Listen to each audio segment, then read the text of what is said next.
रियाजी class 9 unit 3 lesson 20 exercise number 3.2 मश्क ट्रेड part 4 आया रियाजी जो उस्ताद राशिद अली ऑनलाइन स्कूल में अवांखे भली कार बारो पोइ सबकनि में असां एक्सरसाइज नंबर 3.2 पढ़ी रहिया हुआसीं जंहिंजा असां पहिरियां 15 सुवाल हल करे छॾिया आहिनि। अॼु असां हिन सबक में क्वेश्चन नंबर 16 सॉल्व करण जी कोशिशि कंदासीं। क्वेश्चन नंबर 16 असां वटि आहे find the product of the following हेठियनि जी ज़रबपत मालूम करियो। ॿारो हींअर असां वटि पहिरियों नंबर जेको पार्ट आहे उहो आहे त 3/2 into B plus 2/3b into 9b square upon 4 plus 4/9b square minus 1। हाणे छा करिणो आहे असांखे हिननि जी ज़रबपत छॾाइणी आहे त छा कयोसीं असां हिते असां लिखंदासीं सॉल्यूशन लिखण खां बाद में पहिरियों स्टेप सेम। हाणे जीअं त असांखे हिन जी ज़रबपत छॾाइणी आहे त असां हिते हिकिड़ो फार्मूला अप्लाई कंदासीं। उहो फार्मूला कीअं आहे?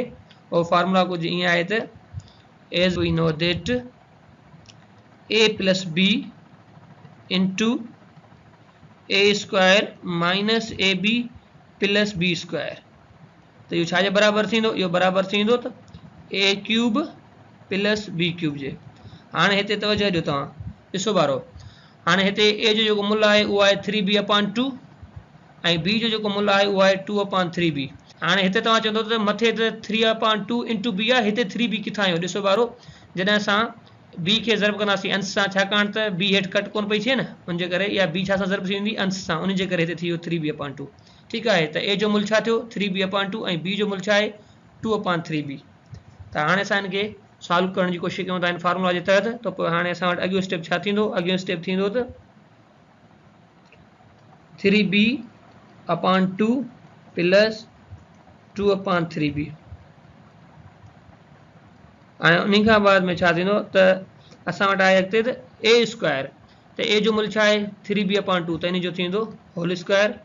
असां हिते पुट करे ईंदासीं 3b/2 होल स्क्वायर।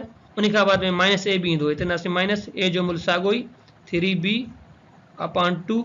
b जो मुल्ह घणो आहे असां वटि? हिते b जो मुल्ह आहे 2/3b, त उहो पुट करे ईंदासीं 2/3b। सही आहे ॿारो। उन खां बाद में b जो square 2/3b whole square bracket over. ॿारो हाणे हिते तवजो ॾियो, तव्हां चवंदो त हिते त -1 पियो आहे, हिते अहिड़ो कुझु कोन आयो। ॾिसो हाणे हिते छा थींदो? 3b में ख़तमु थींदो, 2 में ख़तमु थी वियो। ही 3b इन 3b में ख़तमु थी वियो, ही 2 इन 2 में ख़तमु थी वियो। जेकॾहिं हाणे असां हिते जेकॾहिं तवजो ॾियूं 3b जो स्क्वायर छॾियूं था, छा थींदो? 9b square. ठीकु आहे, अपान में 2 आहे, उन जो स्क्वायर छा थींदो? 4। ॾिसो अची वियो, ही माइनस ॾिसो हिते अची वेंदो, हिते छा थींदो? -1, छाकाणि हे सभु ख़तमु थी विया। हिते बि हिकु बचो, 1 इंटू 1 -1 अची वियो। हेॾां अचो, ही छा थींदो? 4/9b स्क्वायर, उहो पियो आहे हिते अहिड़े तरीक़े सां।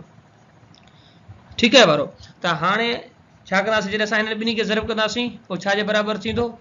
उहो बराबरि थींदो असां वटि a cube plus b cube जे। ठीकु आहे, उहो माना कीअं? हाणे ॾिसो हिन तरीक़े सां। हाणे इहो फर्दर जॾहिं हिते जॾहिं फार्मूलो अप्लाई थियो आहे त इन जो जेको जवाबु ईंदो असां वटि ईंदो त 3b/2 ते क्यूब प्लस b ते क्यूब, यानी 2/3b ते क्यूब। हाणे इहो कीअं थियो? छाकाणि त असांखे इहो फार्मूला गिवन आहे, जॾहिं असां वटि हिन तरीक़े सां अगरि को सम गिवन आहे, उन जो जवाबु छा ईंदो? a cube plus b cube. त हिते फार्मूला अप्लाई थी वियो। ठीकु आहे ॿारो। त पोइ हिन जो हाणे जवाबु असां वटि छा थींदो? हाणे 3b जो जॾहिं असां क्यूब छॾींदासीं छा थींदो? 3 इंटू 3 9, 9 इंटू 3 इहो थींदो 27। त ऐं b ते जॾहिं क्यूब छॾियासीं b क्यूब थी वियो। त जवाबु हिते असां वटि वञी बीहंदो हिते त 27b क्यूब अपान 8। कीअं? ॿ खे असां 3 दफ़ा पंहिंजो पाण सां ज़रब कयो, जवाबु अची वियो 8।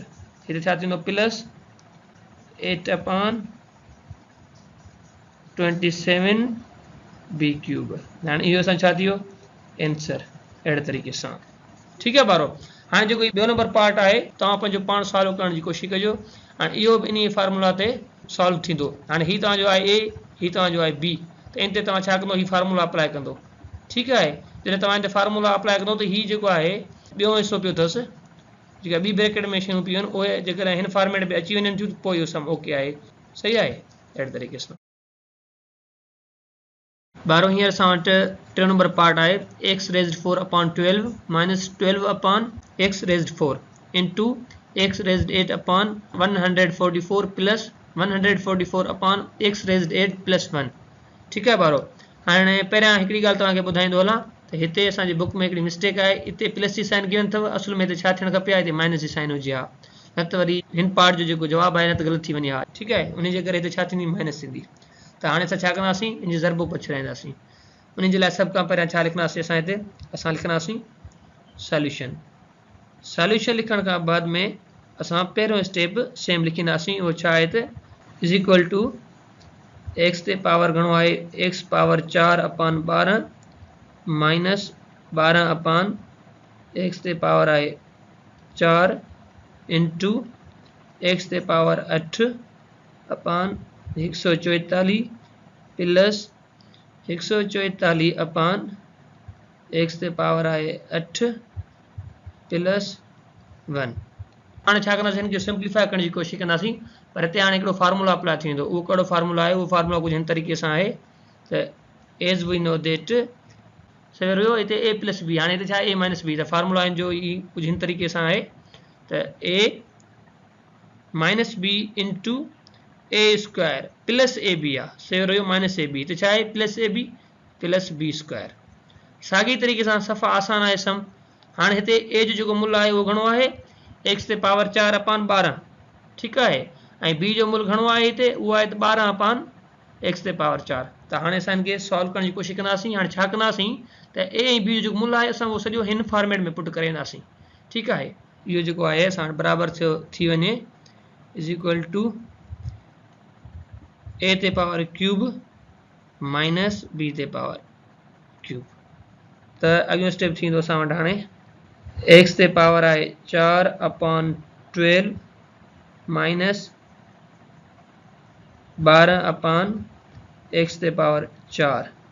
ठीकु आहे, हाणे छा थींदो, हिते थींदो त ए स्क्वायर, त छा कंदासीं एक्स ते पावर आहे 4 अपान 12 स्क्वायर प्लस ए बी। हाणे ए जो मुल छा आहे, एक्स ते पावर आहे 4 अपान 12 इंटू 12 अपान एक्स ते पावर आहे 4। ठीकु आहे, प्लस हाणे बी जो स्क्वायर थींदो, यानी 12 अपान एक्स ते पावर आहे 4 इन जो छा थींदो, असां वटि थींदो स्क्वायर, हाणे ब्रैकेट थी वई ओवर। ठीकु आहे बारो। पर हाणे हिते मथे ॾिसो असां वटि पियो आहे हिते एक्स ते पावर 8। जॾहिं असां हिनखे सिंप्लीफाई कंदासीं त इन जो जवाबु छा अची वेंदो, हिते इन जो जवाबु अची वेंदो त एक्स ते पावर 8 अपान 144। ठीकु आहे, जॾहिं असां हिनखे सॉल्व कंदासीं इन जो जवाबु छा अची वेंदो, 144 अपान एक्स ते पावर 8। ठीकु आहे बारो। बाक़ी हाणे ही प्लस 1 काॾे वियो बारो, उहो हाणे हिते पियो अथव। ॾिसो हाणे हिते असां जॾहिं हिनखे सिंप्लीफाई जेकॾहिं कयूं त जवाबु छा अची वेंदो, ॾिसो एक्स ते पावर 4 हिन एक्स ते पावर 4 में ख़तमु थी वियो। ठीकु आहे, ॾिसो ही हिन में ख़तमु थी वियो, ऐं ही 12 हिन 12 में ख़तमु थी विया। बारो हाणे ॾिठो तव्हां त हिते हाणे छा थींदो, हिते थींदो 1। उनजे करे जॾहिं असां हिन ॿिनि ब्रैकेटनि खे ज़रब कयोसीं छा जे बराबरि थी वियो, ए क्यूब माइनस बी क्यूब जे। त उनजे करे हाणे हिन जो जवाबु छा अची वेंदो, हिन जो जवाबु बि अहिड़े तरीक़े सां अची वेंदो त ए क्यूब माइनस बी क्यूब। त हाणे जॾहिं असां हिनखे फर्दर सिंप्लीफाई कंदासीं त हिन जो आंसर छा अची वेंदो, हिन जो आंसर अची वेंदो हीउ छा जे बराबरि थी वेंदा, पोइ ए क्यूब ऐं माइनस बी क्यूब जे। त पोइ लिखंदासीं इज़ इक्वल टू, हाणे ए जो जेको मुल आहे उनजो क्यूब करे वेंदासीं, एक्स ते पावर आहे 4 अपान 12, हाणे छा थींदो, इन जो थी वेंदो क्यूब माइनस बी घणो आहे 12 अपान एक्स ते पावर असां वटि आहे 4, हाणे इन जो छा थींदो क्यूब। ठीकु आहे, हाणे जॾहिं असां हिनखे सिंप्लीफाई कंदासीं इन जो जवाबु छा थींदो, फर्दर इन जो जवाबु थींदो असां वटि हाणे पावर जेको आहे उहो पावर सां ज़रब थींदो न, छो जो पावर जे मथां पावर आहे। हिकिड़ो फार्मूला आहे तव्हांखे यादि हूंदो त मां तव्हांखे पढ़ायो हुयो पोइ हिते, त जॾहिं असां वटि छा हूंदो, अगरि आहे ए ते पावर आहे एम, उनजे मथां अगरि पावर आहे एन, त छा जे बराबरि थी वेंदो हुयो, इहो बराबरि थी वियो ए ते पावर एम इंटू एन, यानी पावर पंहिंजो पाण में ज़रब थी पियो विया वारो। हाणे हिते असां वटि एक्स ते पावर थींदो 12। ठीकु आहे, अपान में छा थींदो, हाणे असां छा कंदासीं 12 खे पंहिंजो पाण सां घणा दफ़ा ज़रब कंदासीं, 3 दफ़ा। त 12 ज़रबिया असां जॾहिं 12 कयो जवाबु अची 144, वरी उन सां जॾहिं असां 12 ज़रब कयोसीं जवाबु अची वियो 1728। त हेठि छा लिखंदासीं 1728। अहिड़े तरीक़े सां हिते माइनस ॾींदासीं, वरी हिते छा थींदो 12 इंटू 12 इंटू 12, इन 12 खे असां पंहिंजो पाण सां 3 दफ़ा ज़रब कयोसीं, वरी ॿिनि जो जवाबु छा अची वियो, अची वियो 1728। ठीकु आहे, अपान में छा थींदो, हिते थींदो त साॻिए तरीक़े सां ई एक्स ते पावर थी वियो 12। लेकिन अञा बि जेकॾहिं तव्हांखे सम्झ में ॻाल्हि न पई अचे, ॾिसो वारो हाणे हिते छा आहे, हिते कुझु हिन तरीक़े सां अथव, हिते असां वटि पियो आहे एक्स ते पावर पियो आहे 4, इन जे मथां ॿियो पावर पियो आहे 3। जॾहिं असां हिनखे सिंप्लीफाई कंदासीं छा थींदो, एक्स ते पावर आहे 4 × 3 छाजे बराबरि थी वियो, एक्स ते पावर 12। अहिड़े तरीक़े सां ठीकु आहे वारो। हाणे इहो असांजो छा थी वियो, हाणे इहो थी वियो असांजो आंसर, असां हिते लिखी छॾींदासीं। इहो छा थी वियो असांजो, इहो थी वियो असांजो आंसर। ऐं ॿारो ही जेको चोथों नंबर पार्ट आहे इहो तव्हां पंहिंजो पाण सॉल्व करण जी कोशिशि कंदो, ऐं इहो बि जेको आहे हिन फार्मूला जे तहत थींदो। कहिड़ो फार्मूला आहे, a - b × a² + ab + b²। जॾहिं इहे ज़रब थींदा पाण में छाजे बराबरि थींदा, a³ - b³ जे। सही आहे ॿारो। हींअर असां वटि 17 नंबर क्वेश्चन आहे, find the continued product by using the relevant formulas.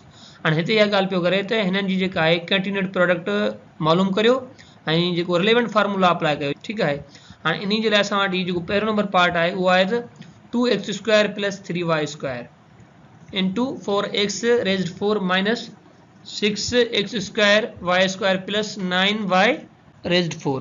ठीकु आहे ॿारो, त असांखे छा करिणो आहे, इन खे सिंप्लीफाई करिणो आहे। सभ खां पहिरियों असां हिते छा लिखींदासीं, असां हिते लिखींदासीं सॉल्यूशन लिखंदासीं।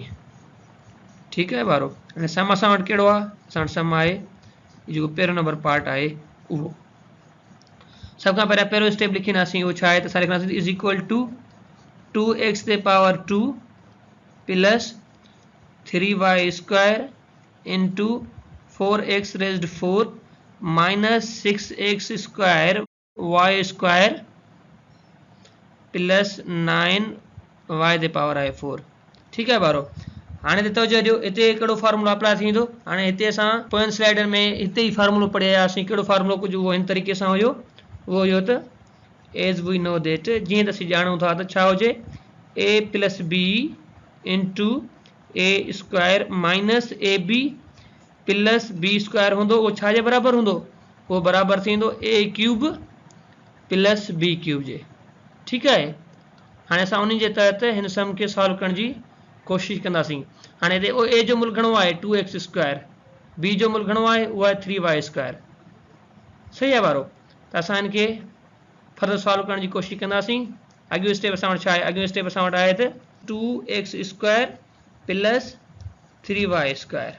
ठीकु आहे ॿारो, a + b इंटू छा हुजे a²। हाणे असां छा कंदासीं, असां हिन खे लिखंदासीं त into 2x² whole square minus, हाणे a जो मुल्क घणो आहे, -ab आहे न, a जो मुल्क असां वटि पियो आहे 2x² × b जो मुल्क जेको आहे उहो 3y², हिते थी वियो प्लस b जो होल स्क्वायर आहे असां वटि 3y² जो स्क्वायर। सही आहे ॿारो, हाणे त तवजो ॾियो, ॾिसूं हीउ जेको पार्ट आहे उहो असांजो ईअं बीहे थो या न। हाणे हिनखे चेक करे था ॾिसूं त हिते घणो आहे 4x raised 4, हिन खे जॾहिं असां सिंप्लीफाई कंदासीं, जी हा बिल्कुलु उहो थी वेंदो 4x ते पावर 4 थी वियो, जी हा बिल्कुलु। हाणे हिते घणो आहे -6x² y², 2 × 3 छा थी वियो, इहो थी वेंदो 6x² y², जी हा बिल्कुलु थी वियो, यानी इहो ॿियो आहे। ऐं हीअ टर्म ॾिसूं 9y² जो असां जॾहिं स्क्वायर छॾींदासीं छा थींदो 9y ते पावर 4। ठीकु आहे, यानी बिल्कुलु इहो बि सही थी वियो। इन जो मतिलबु आहे त इहो फार्मूला हाणे हिते अप्लाई थी सघे थो, यानी असां हीअ जॾहिं ॿ ब्रेकेटूं पंहिंजो पाण में ज़रब कंदासीं छाजे बराबरि थींदो a³ + b³ जे। त साॻिए तरीक़े सां सम आहे, हिन फॉर्मेट पियो आहे मथे वारे में, जॾहिं असां हिन ॿिनि ब्रेकेटनि खे ज़रब कंदासीं इन जो जवाबु छा थींदो a³ + b³ जे। त पोइ असां छा कंदासीं, असां वटि अॻियो स्टेप थी वेंदो त इज़ इक्वल टू 2x² ते पावर घणो थींदो 3 प्लस ॾींदासीं, उन खां बाद में b घणो आहे असां वटि 3y² इन ते पावर ॾींदासीं 3। ठीकु आहे ॿारो, हाणे असां हिनखे छा कंदासीं, फर्दर सिंप्लीफाई करण जी कोशिशि कंदासीं। त जॾहिं असां 2x² जो जॾहिं क्यूब छॾींदासीं छाजे बराबरि जवाबु अची वेंदो, इहो अची वेंदो त हाणे 8x ते पावर घणो अची वेंदो 6 प्लस हिते घणो थींदो 3 9 9 27 y ते पावर घणो अची वेंदो 6। हाणे जेका पावर वारी ॻाल्हि थो कयां उहो हाणे ॿिनि तरीक़नि सां हिते सिंप्लीफाई थी सघे थो। हिकिड़ो त ईअं आहे त असीं छा कंदासीं, माना ए जे मथां पावर जेको एम पियो आहे उन जे मथां पावर पियो आहे एन। हिकिड़ो उहो तरीक़ो। ॿियो वरी कहिड़ो तरीक़ो आहे? ॿियो तरीक़ो अथसि जेको ए जे मथां पावर पियो आहे एम, उन खे असां 3 दफ़ा ज़र्ब था कयूं, वरी बि एम, वरी बि एम। जॾहिं असां हिन तरीक़े सां जॾहिं पावरनि खे ज़र्ब करे था वञूं पोइ उते पावर थी वेंदो जोड़। यानी हिते जेको पियो आहे एक्स, एक्स जे मथां पावर जेको आहे 2 + 2 थींदो, वरी बि अची वेंदो एक्स ते पावर 6। या वरी जेकॾहिं हिन तरीक़े सां जेकॾहिं असीं हलूं था उते घणो आहे एक्स ते पावर पियो आहे 2, उनजे मथां पावर पियो आहे घणो 3, उते छा थींदो पावर ज़र्ब थी वेंदा 2 × 3 थींदो, त वरी बि असां वटि छा थींदो 6। यानी कि ॿई तरीक़ा साॻा आहिनि, जेको तव्हांखे सही लॻे। अहिड़े तरीक़े सां जेको असांजो आंसर बीठो उहो असांजो छा बीहो, हीउ आंसर बि इहो त 8x पावर 6 + 27 y ते पावर घणो 6। ॿारहों हाणे ॿियो नंबर जेको पार्ट आहे उहो तव्हां पंहिंजो पाण सॉल्व करण जी कोशिशि कजो। हीउ जेको आहे पर उन ते फार्मूला कहिड़ो अप्लाई थींदो? उन ते फार्मूला अप्लाई थींदो, हिते छा थींदो माइनस थींदो a - b * a² + ab + b² वारो फार्मूला अप्लाई थींदो। छाजे बराबरि थींदो? a³ - b³ जे। इहो तव्हां पंहिंजो पाण सॉल्व करण जी कोशिशि कंदो। ॿारहों असांजो अॼु जो सबक़ हिते पूरो थियो। वरी मिलंदासीं नए सबक़ में। तेसीं ताईं अला भाई।